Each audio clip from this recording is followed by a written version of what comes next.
this new guy who moved in. His name's Robert. He was 15. We used to watch movies, play video games, play cards. He wasn't my boyfriend. We were just friends. This one night in the summer, Robert came over, and we were watching a movie. Robert decided he wanted to become more than friends. He started touching me, trying to make me do things that I didn't want to do. I said, "No, leave, get out!" He was angry, but finally he left. I asked myself, why did this happen? Did I do something to provoke him?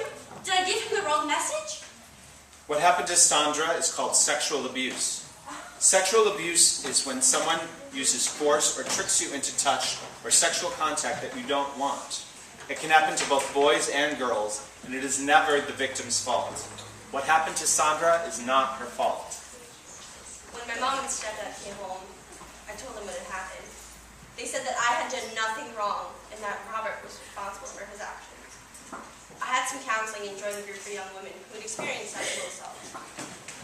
There I met Carol. And She's 14. I've been taught by a counselor at my camp. It helped to know other girls who had experienced sexual assault, to know that I wasn't alone. One day in group, we spoke about anger.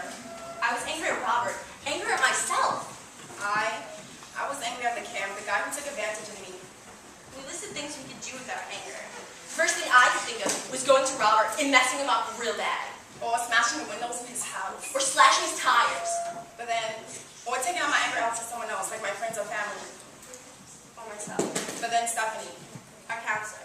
She asked us, what could you do with your anger that wouldn't hurt anyone? she said we could organize speak-outs where we would tell other girls what happened to us. We tried to figure out ways we could channel our anger into action. I said, I'm not going to let anyone, no friends, no punks in the hallway, not even my boyfriend, call me sexual names or four-letter words. Then Pat. She said we could take kickboxing lessons to learn how to defend ourselves. Yeah, Sandra came up with the name for our group. RW, Rude Real Women. Nothing artificial. Big, fat, small, tall. Real women with real bodies who are mouthy, Sassy. spunky. We can say yes.